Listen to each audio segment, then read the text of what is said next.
Hello friend, ಹೇಗಿದ್ದೀರಾ? ಚೆನ್ನಾಗಿದ್ದೀರಾ?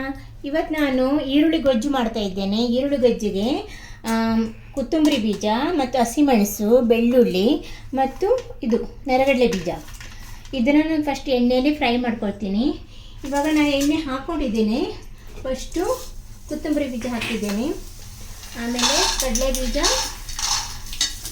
ಹಸಿಮೆಣಸು, ಬೆಳ್ಳುಳ್ಳಿ ಹಾಕಿ ಸ್ವಲ್ಪ ರೋಸ್ಟ್ ಮಾಡ್ಕೊಳ್ಳಿ. ತುಂಬ ಜಾಸ್ತಿ ಇಲ್ಲ.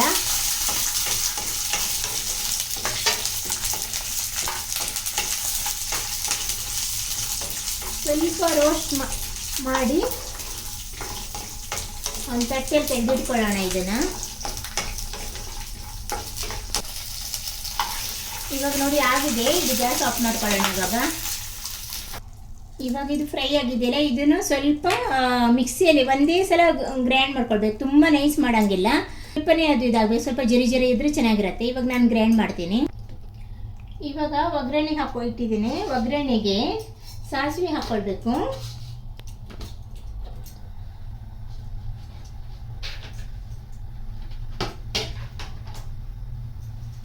ಸಾಸಿವೆಗೆ ಆಮೇಲೆ ಕರಿಬೇವು,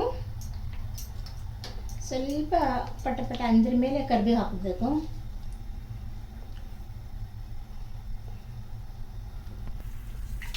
ಕರಿಬೇವು ಆಮೇಲೆ ಒಂದು ಈರುಳ್ಳಿ,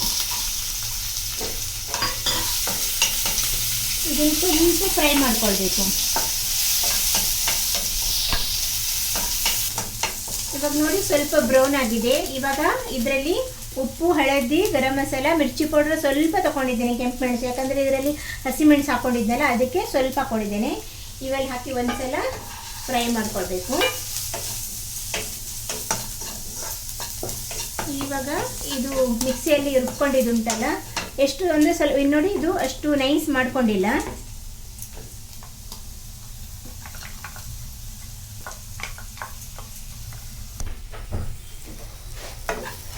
ಇವಾಗ ನೋಡಿ ಇದು ಸ್ವಲ್ಪ ಹೊತ್ತು ಈ ಥರ ಫ್ರೈ ಮಾಡ್ಕೊಳ್ಬೇಕು.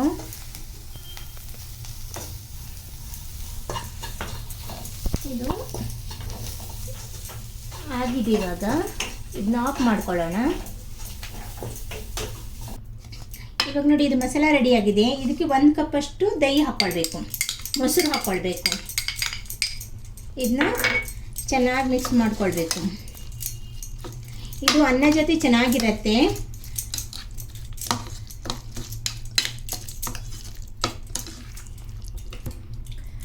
ಇವಾಗ ನೋಡಿ ಇದು ರೆಡಿಯಾಗಿದೆ. ಇದು ಅನ್ನ ಜೊತೆ ಮಿಕ್ಸ್ ಮಾಡಿ ತಿನ್ನಲಿಕ್ಕೆ ತುಂಬ ಟೇಸ್ಟ್ ಇರುತ್ತೆ. ಖಾರ ಮತ್ತು ಮೊಸರು ಹಾಕಿದ್ದೇವಲ್ಲ, ಸ್ವಲ್ಪ ಹುಳಿ ಇದೆ. ಇದು ಅನ್ನ ಜೊತೆಗೂ ತಿನ್ಬೋದು, ರೊಟ್ಟಿ ಜೊತೆಗೂ ತಿನ್ಬೋದು ಆರಾಮಾಗಿ. ರಾಗಿ ರೊಟ್ಟಿಯಲ್ಲಿ ಮಾಡ್ರೆ ಅದ್ರ ಜೊತೆ ತಿನ್ನಲಿ ತುಂಬ ಚೆನ್ನಾಗಿರುತ್ತೆ. ನೀವೊಂದ್ಸಲ ಮನೆಯಲ್ಲಿ ಒಂದ್ಸಲ ಟ್ರೈ ಮಾಡಿದ್ದು, ಟೇಸ್ಟ್ ಚೆನ್ನಾಗಿರುತ್ತೆ.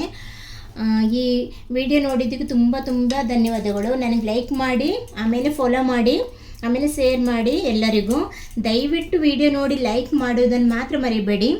ವಿಡಿಯೋ ನೋಡಿದ್ದಕ್ಕೆ ತುಂಬ ಧನ್ಯವಾದಗಳು.